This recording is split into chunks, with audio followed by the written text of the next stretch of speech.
Eba political shows na we ade nti ye de wato ya. Na da wana we. Uye na kama.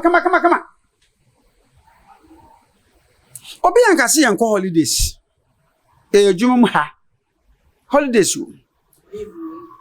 Leave susu. Kwame Nkrumah kase otu kwai oba. But if you pokuya vim lady die eya koye media hwiase aye na. Sir. Eya koye tefra hwiase. Otowa wonti mutu biem. Wonim se Ghana ha. Enyina so kase pa ya manosem. And this biggest platform ama o OKFM. Ujina me kana kama. Oso kwasira ukuna ba.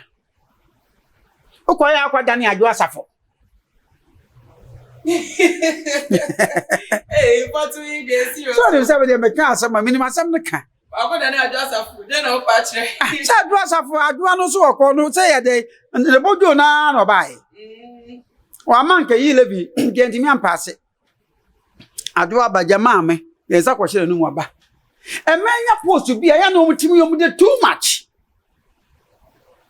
Media Kwame Nkrumah kase eno anu no. Ono Kwame amo. Nu ofata se wo mu twabo nana.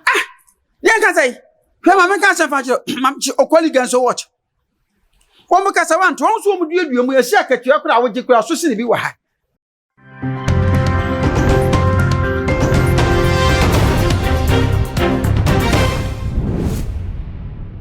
Ma GH adofo ne ahwefo ni anyankopo enhwam se dane da no mokoso ade mo video no ato ye channel so share ye videos ye di nhye mu se anamo amunim jada mu nua ba na ama wuso a asem a ekoso aidika ena mede ebebremo na ebusuafo na watch we mu ye hu nsem bi a man hu so wo despite media mu atese amanfo enyam ho entiase wo hu na anu ada no wo mu radio station bako agidimpa OKFM wo mu host program host bako Kwame Nkrumah kase ene bako bi so ka no ho yes wo mu di nkomo na wo mu ache wo mu colleague Vim lady ni di ankasa ne efia poku a esu atese busuafo wo mu twabo na de ntia wo ye issue ontimi medwuma mu metrase nye show a eye jaso de ahye ne internet se won nam en wo twa online show ntia eno won tiase a wo mu eni nti wo mu twabo ne twa no bon sa matesa manfo kasa ho a na enei despite media release letter na no so no ehonsem akosi sen 30th April ye papa odifo kwabnateria ne 40 days anniversary asemben ena wo mami twa be ho bra sisi na me fansom I was here for Hope Generation Ministry. Sorry, kese wo man Ghana weja na ya be piemu ewo mu na sofo peni oda no sofo Eric Akwesi Amponsa adodo na enimi no as computer man. Na wono enene ye ne betwetwe enkomo ibu amene ma na kwa bambra dwumedi no eso. Eda makwa bon. Ya ma wisi na what to say. Nyame adome ho ye. Yakenya ko nyame aso ho efe.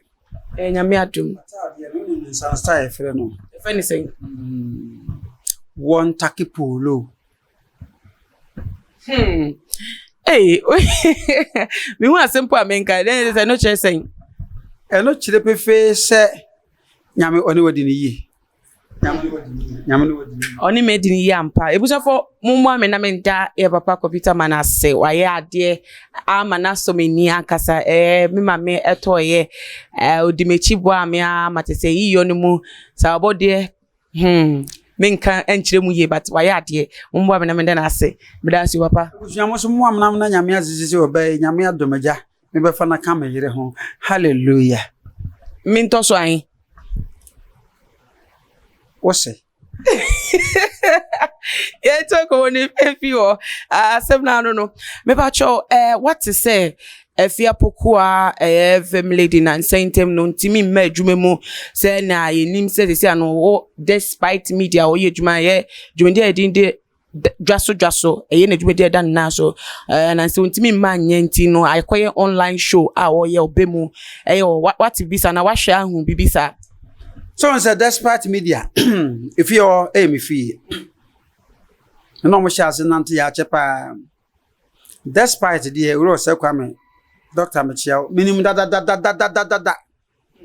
bra na o ton CDs ne cassette Fruit apple no ton okay ore kwa the first person me pesca ton fidi aka nyame asem kumase riscos o ma msika ma me ko to ye 1999 obi in radio station no pastor di ka preach so apekuma daughter obi ye na awotwe na Peace Chapel right adofu ko preach so ansana enso ye koso ani kum chacha mo ani apekuma tutu se yeni mi ho dada me despite di nkomo all right ye bibi enti menim ye wo mu ye yanka no kore ne ba kope me say the despite ye CEO no me so ye CEO yes and at the end the door so siname or YouTube me so more strong TV isen chemenya strong FM na me so baby bi me ko me di na na mo so na di wo mu ni say ye fa wo say adwuma na adwuma ho ayeden wa wi ye school no na so kwa be fa so a wo benya adwuma na ye ne asem joba yensem twrani na wo media house bi na ye beto ana ye yi ufiri ho ba bi fufura e je se hu nyuma pa bi wo mu sebra na be som se media house no na ebi nka Ghana manyina ade ne be ma despite media akofa vimlady every multimedia edinaba ase le juma soyin oba no obato se nsamtwofo bi bire ho momma news na sefo ana despite media motina se hu se ye hu bibi wo musoro no nko enkyere sa wo chen o ma obato wo mo no nanso ye hu se eba political shows na wo ya de nti ye de wato ya na da wana wo ye na kama obi anka se yenko holidays e jumum ha holidays leave sisu kwame komete kase otu kwai oba but efia pokuya vim lady die eya koye media hwiase aye na sa eya koye tefra hwiase otowa wonti mutu bi wonim se Ghana ha enyina so kase pa ya manosem. And this biggest platform ama wo OKFM. Ujina me kana kama. Oso kwasira ukuna ba. Okwaya akwa dani ajo asafo. But we dey serious. So dem say dem ka asama minimum asam ne ka. Akwa dani ajo asafo. Den na opa kire. Cha ajo asafo ajo no so okọ no say ye dey le bojo na no bai. Wa man ka yi lebi genti mi ampase. Adoa bajama me yesa kwahye nu aba emenya post bi ya na omutimi yom de too much media kwame nkrumate kese eno anu no ono kwame amo nu ofata se wo mutwa bonana yen ka sai hwe me ka se fa chiro mamchi okoli gan so watch wo mu ka sa wan to so mu duedue mu yesi akatua kura wo jekura so sine bi wa ha ensem to adwuma na mo na moda ahomache radio no kura de esese odu won 4430 onkona news editor no ayeto bi kwa wankasa news anchor no na za caster no ozu kopa bi na manfo anu mu nyina ko school pe na de ebi sori ahomache aba ye adwuma oba ye despite mama oka ya ma ba bi a wote mekwasira me kunu me wo US aba ukoya odo asimi ne mabie ne metena homa so ne ntentan kase so aye ne despite no na radio station obi e na microphone gu wo se sesa na tedi enti onye ne internet radio mama yansin no kula ne nkamanfo a ba shi kwa me komati kase ne ye kan say kwa ohena na kwa me ammo no me hunu nyansa bi ese bi wo ni panti sikantua ka won say despite media ba abonte no press release no wote ya Woman ntimi ankasa de kwa amankom mo ye ne nyo wo so o kire na adwene wo pa kire se wo so wo mpene so eno ni asema na amanfo ka se adena se enye ni papa mo ma bo te ka se o ede do mo ye no mo maybe mo ya hunter too much sa mo nya kwanya ko ye ya ade yi ena ade we be ye wo ya na o pa che ade na ade me disa me se masache ade na ade ye bo he be ye wo esempo mo agro ya wa kwate oh na kwache dada o te wo pade yi ntini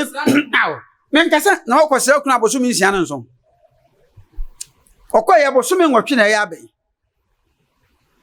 eye kwa ka kwafe do mo hana de anyu mo ya wo mo de anyu mo ya akosu ago onimade ba o she knows how to do a program adu ebo aje mu nyina odi ahenka ti hoyi onna obo mo ayi no drive no from 4 to 6 Wababa na ya kwadu ebetina piece for onya ahomegie da oti ase hwe afi akire onya ahomegie da ya konama onimade te se ya konama onimade tu so yelo ya konama nimade ametai pena na ya akasemo adesuafo kwame kuma tikase to okura 2 masters wamu no besode namu me de na kura se pempes de pen nti wamu de nti ko mu ni yire wamu ni yinuma so di kura ni kura nti ko ni mpra enso wamu no nya no sa na de ya asema ko so me yi hwan yi hwan wo se yi dia bai yi levi yi levi kura ya na Ghana ha na wo se yi show hwan show so ya kwame kuma tikase kwa no nti despite media no nsa mana bontene meka se ade a ye ne kwame kuma tikase ka ye no ano ye fo na so ye fa nso me ye adwuma ha ya fa nso nkonkotena ho eso wo mo se wo ma approve wo mo nim so wo leave wo mo approve say leave with pay and leave without pay wo mo nim say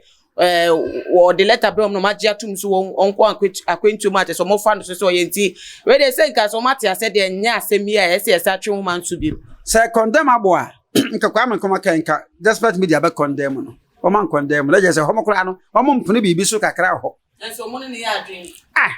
ne say kwa man koma tikase ntimi nsore be ko peso wona kwa me amo be ka wa se be na okay kwa me na ono so ye we ka no be sore se o be ka we ani boss nya we ade na ya na no adwumafo wa hem se ba akoko hunu bi num pe be he e be su jagbomi so ankasa enya na ye adwuma pe nti ese ye nso ye pe kodu ha do mo ka pe po ko so be gina camera ji sai editing esa so ye MC ala na sa wo ji si ese woni kro ye adwuma ko so ye same thing ana wo afia ha honi pokuya vim lady so wa vim pa dia fa wo vim no sane fi play mu bra be ye program na vim lady na wo tie akwantimfi ani nsu achi de emfa nti do mo ye kwa me foa so Ghana mo ma yem fa no kora nya twuma na dem bibi say na dwumekuo no emfa so mo ntimi enyi na di say okay sasa na opera baba na ekoso anato so no mo mpo bi enhye na nemu sasa na tia breach of contract ebeyo sa iti contract o mo na akonti na se bia wa sign 2 years 3 years enso yin na so be yi na dia ekokoto ahụ bechiro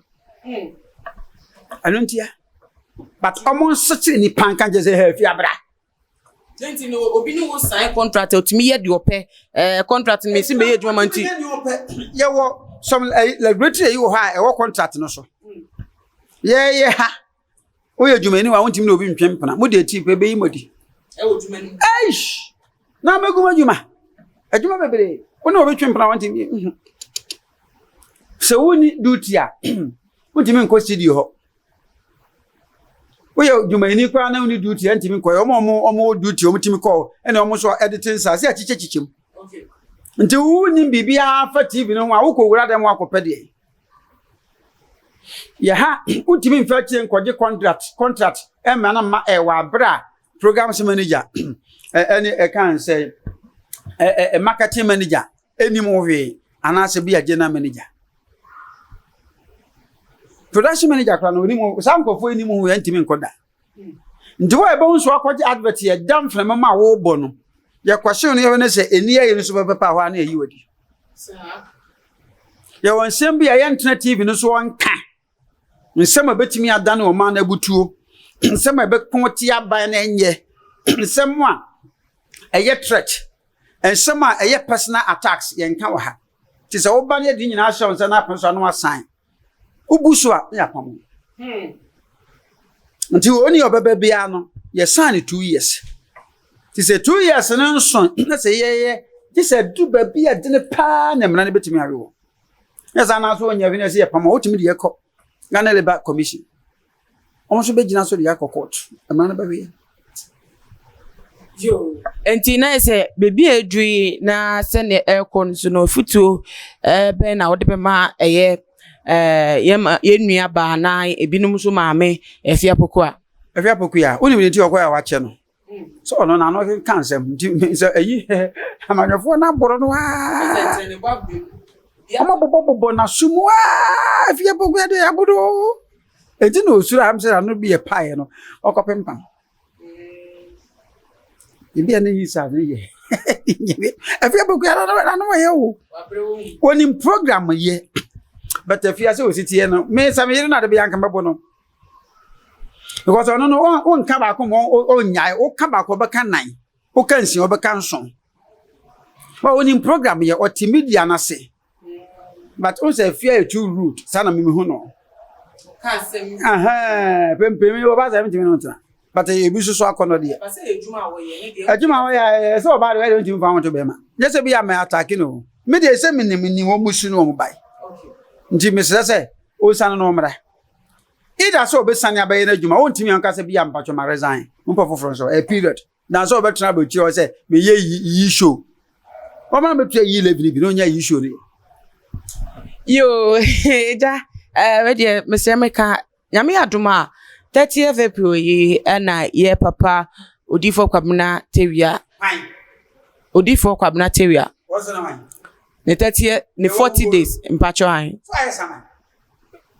na say obi wu a e wamamra ye didi echire ayeye ho adwuma e de pen krabre enti na ne 40 days celebration no on the 30th of April so na odi tu enim say edu so a obekọ no mbese mi hu say ugina na enwa ne mponche no wakopa bi akopata wo mo ne so ma ye krom ntimi fa metu dwa sa ma obi ehu ayo de meka ne say ko nse nsuo mu na obi ka te puduo ji bi ni jo ehye de ebedi no to meyen hwehwe mu ahwe se omo de mponche na sefo na akopata o mama mponche so ebo ato omo ye mu a me yesofo nje mekobi but omo nye ya ne se ne omo a but sa 30 ayi eye 40 days kwa na omo die no nyansen omo ne sei aso we opinion and so what 40 days enemre me say di 40 days enemre me di 40 days enyom tuni we papa yi awu nansi akwa isi wono so ye di ni 40 days ah na cha kwa mempedu bra obonye bi ne kwamna tawi ya boboy kwa mempedu bai wo no obobo odu atia president ah ya we no e be di ni 40 days kwamna tawi ya obesi wo onu asofo wu na akra chi asem sei nko obeyi ya president ya firi ho nyame ya bona dane onsa afim ani amfe yi omo ye say wa mama ba maje kojo bo achi kwamata wi asokotena ai ene wo president bewu kwasi awia menkwane evangelist papa wo musango fo men so wonu wiase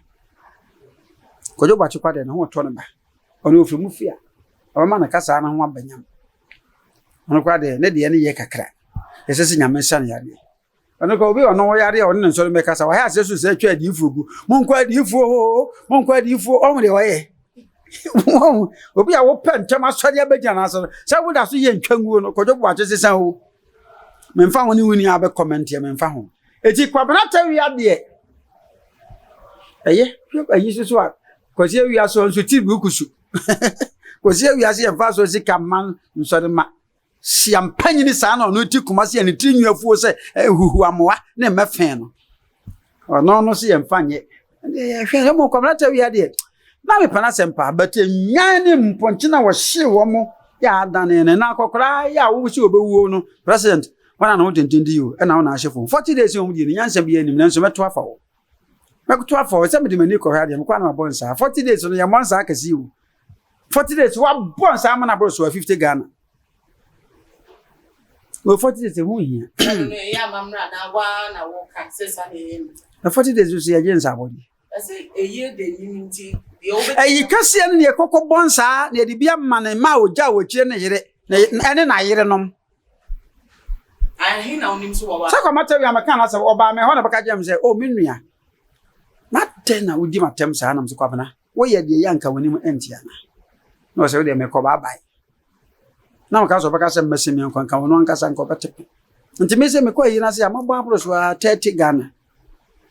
memfa 50 ko yi ndie me ba 2000 5000 amja ayin mo ahin no ka cho so wa o ka se on ne yire ni ko mata wi ayire no ma meni wo mo ye mienu panyi ba ko ketwa ba ko one ketwa na wo 4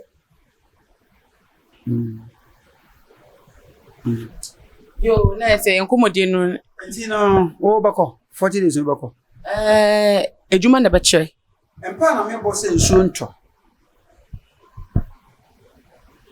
empa na me bo because yo wo mai mu no hye flag no ese nyamenye no ofi mu fia afa Ghana flag ni ago ise mponche no ne yi no se busuafo ne mpe bi ngo no 40 days me ba be show mu na me so me de ya kwankire ama mo no mbo ato mo yem yo ye beda anye bi abusuafo na kwose mponche no ne ayi di e won temo na asema obi sam yi die odi fo nti me kasa munyima no nsi bone o minyi wa no nsi bone o but se eno no se na akoye no ent minya de o betu bedwem se ye kwa kwose mponche ne enwa yiye mponche ne unso munye nipa mo ye moa je so mo ya na se o mo ye pepepe na o mo mponche bi kwa na o mo de ni poster na o mo ya na se bi mpacho monka furo yes anu su ya panche se yi aho ya papa share mo ma mo bre no e bedi na yi sabisa maka adifo akwanche mfe ne obi mfa no se ya aguru okay omunya ponche bakwa no obi abakọ kware kire nso wa because ponche na papa no hye wo ne obi no hye wo mu ani ni bere no eno so na mna so papa no ko nti wo munya saade no aye ni poster no mo fa nchire mponche o mo fa nche se yi o mu ya no sanya amamre no wachi o mo wie pepepe a o mo de se mponche ni wie achi no ma ya amamre no wachi yesa ebe ya de nsanta ho enkoyi me odifu nya agro na me di yeso bi ewu na mekna chi asem menim de nam kwan so ba me show se busuafo no ate no mbeti no so e wa sopemu ye de komo no abaniwe anesa fa futu ene o final words etudwa asumi ahwefo afutu o nyina ne se bimledi on tena so e issue bia no bia anya na dwe se issue nti na fere no o e issue kura nya de obi abeti wo kuma se kura ye program kura de atoso na ye de na wo mframachi wo nya de oto mra da ha kan che ni kuno mra na afi kwamata wia abusuafo onya 40 days ne di na faso bia no so no mo prepare for year sika se ye kwa nya se on be se na year wudi 40 days later wasa akwa ye yi sika se ye ne sika so ni wiase o ma ide o ma ton kra de amane na the 40 days so the president kwa kushai president kra so be so anya mra no kra no kotimi sesa no na ye nye ayintu wo se independence celebration be celebrate no independence square and so the president on fan ko ba bia e mra no na kwanza e kan be 40 days why so you do for e no say na so wa chairman for say enya amaso e be the way o mo ya busua de menya busua ni but 40 days no waste of money and waste of time Odifo yebeda wase na o number name. My number is 0244571050 0244571050. Sure. Ebusuafo na ene nkomoyi ahaya ene be makwan ama yedesi no so no wa hwabedi sa pepen so na wo mu adwenche bia bomode anefafa ye comment section ho na fasumye na share video way on all the social media platforms. Follow TumaGH on Instagram, Twitter so at TumaGH_. Facebook so too much gh nana ma obusua enemy din macrobia.